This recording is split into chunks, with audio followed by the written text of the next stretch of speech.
So I hope you're enjoying the show, and we're happy to bring you the second act of To Kill a Mockingbird.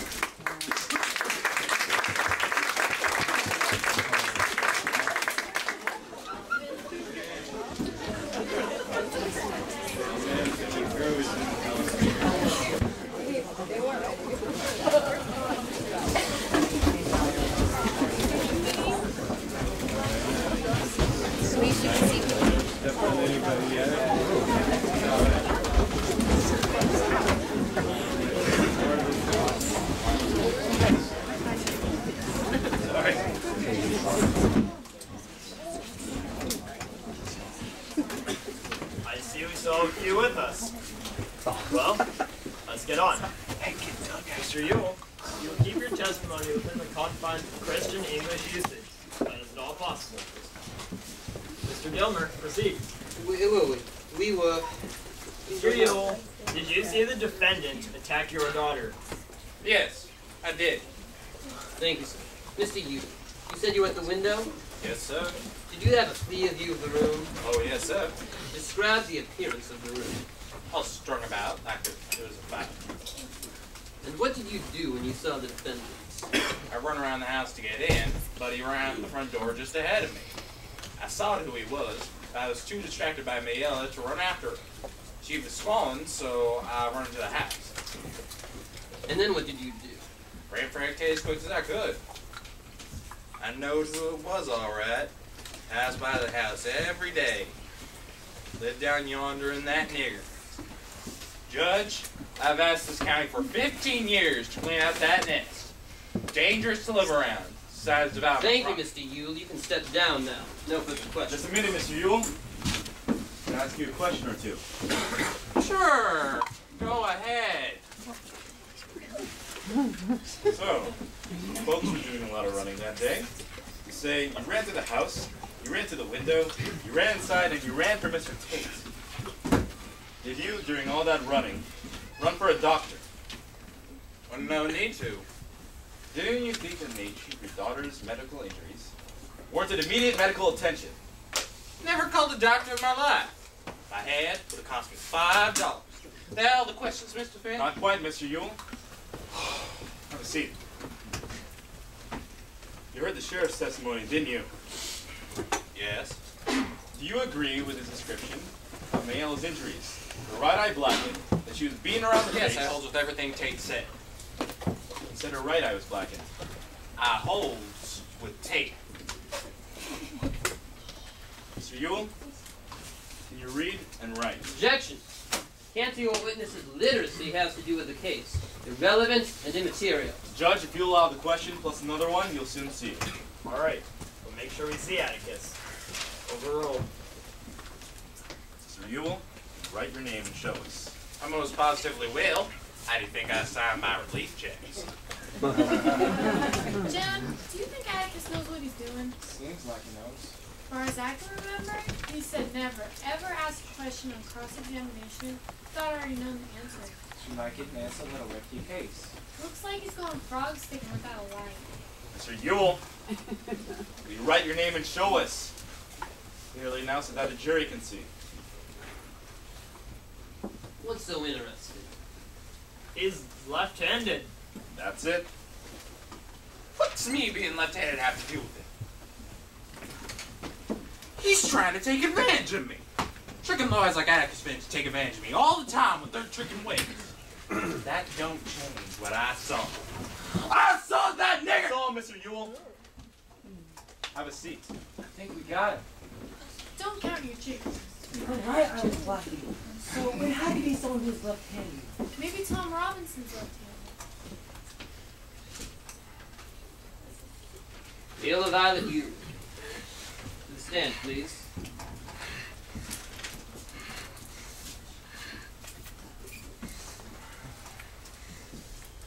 Miss Ewell, do you swear to tell the truth, the whole truth, and nothing but the truth?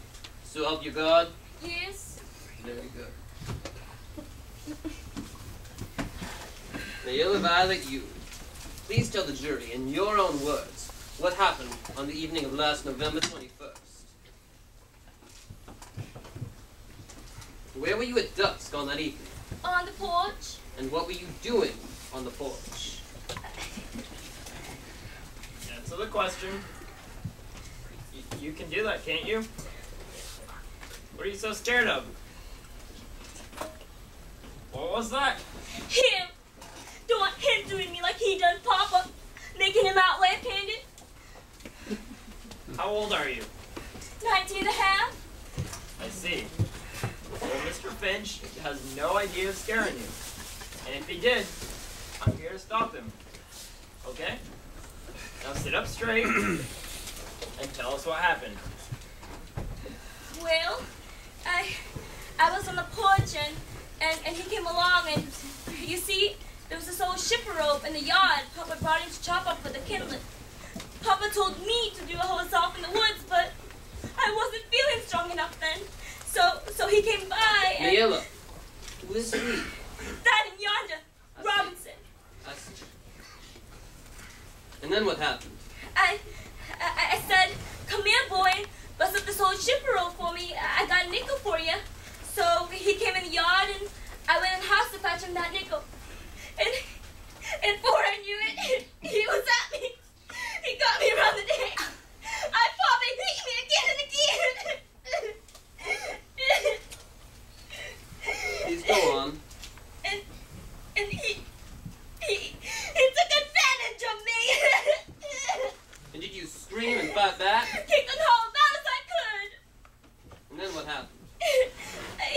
I don't remember too good, but Papa came in your room and was hollering, "Who done it?" Then I sort of fainted, and the next thing I knew, Mr. Tate was helping me over to the water bucket.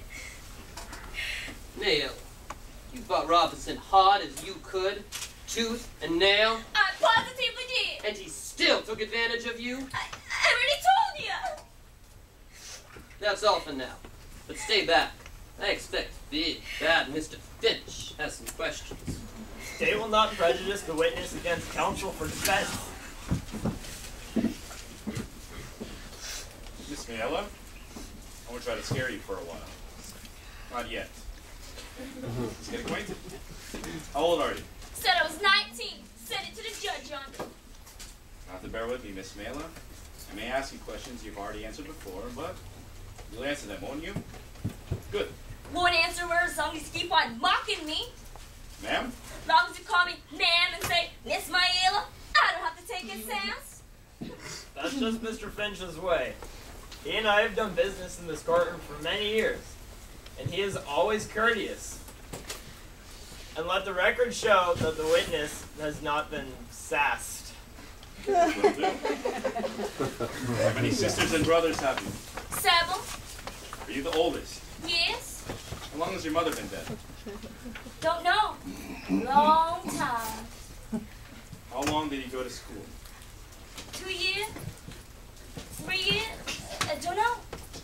Miss Miela, surely a 19-year-old girl like you must have friends. Who are your friends? Friends? Boys, girls, anyone around your age. Ordinary friends. You making fun of me again, Mr. Finch? Do you love your father, Miss Miela? Love him? What you mean? Is he good to you? Is he good to be around? He just tobbles, except when... Except when? I said he just tobbles! Except when he's drinking. When he's riled up, has he ever beaten you? Answer the question, Miss Miela. My paws never touched a hair on my head. Not a good visit, Miss Miela. Now let's get to the case. Now, you asked Tom Robinson to chop up A ship rope. ship rope. A old dresser. Was Tom Robinson well known to you? What do you mean? Did you know who he was? I know who he was. He passed by the house every day. And was this the first time you asked him to come inside the fence? Was this the first? Yes, he was. Didn't you ever ask him to come inside the fence before? I did not. I certainly did not. You never asked him to do odd jobs for you before? No. Are you sure? I might have. Do you remember any other occasions? No. All right? That's what happened. You say he got you around the neck. Is that right? Yes.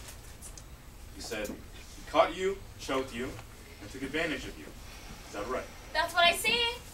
Now, do you remember him beating you about the face? You're sure enough he choked you. You were fighting back the whole time, remember? Tooth and nail.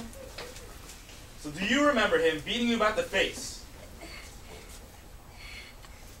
It's an easy question, Miss Mailer. So I'll ask you again. Do you remember him beating you about the face? Well, no, I don't like if he hit me. I mean, yes, I do. He hit me. Is your last sentence your answer? Yes, he hit. I just don't remember. And it happened so bad. Don't you cry, young woman. Let her cry if she wants to, Judge. You got all the time in the world. Get me up here and mock me, will you? I'll answer any questions you've got. That's fine. There's only a few more questions. Now, will you identify the man who attacked you? I will. That's him right yonder. Tom, stand up. Let Miss Mela have a good look at you. Scout, Dill. His left hand is crippled. Kinda conjured when he was a boy. Likes to bleach that. Tore all the muscles loose. Now, is this the man who attacked you? It most certainly is. How? I don't know how, but he Let's did. consider this calmly. Objection! He's browbeating the witness. Oh, sit down, Horace.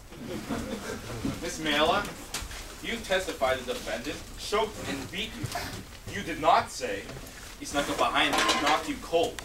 Now, do you wish to reconsider any of your testimony? You want me to say something that didn't happen. No, ma'am, I want you to say something that did happen. I already told you. He hit you? He hit your right eye with his left fist.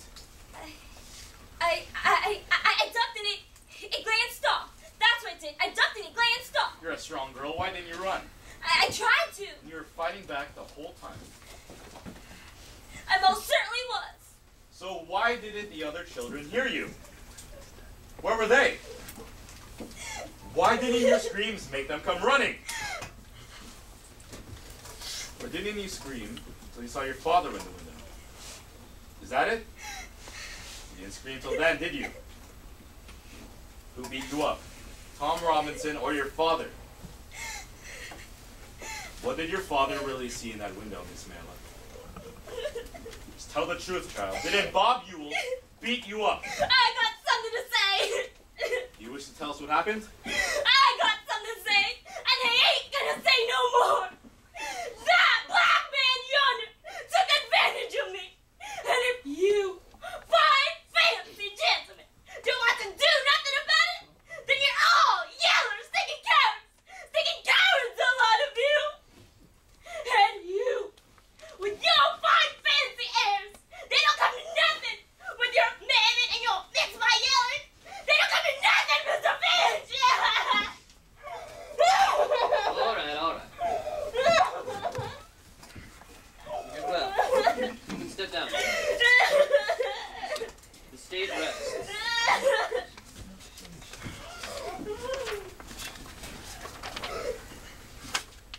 Shall we try to wind up this afternoon? Our battered Atticus. I think we can. How many witnesses you got? One. Well, call them up. I call Tom Robinson to the stand.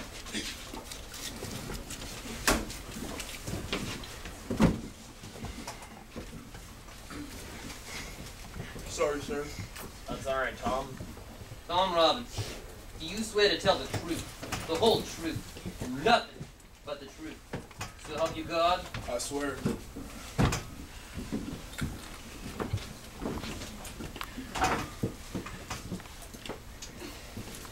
You're Tom Robinson, 25 years of age, married with 3 children, and you've been in trouble with the law once before.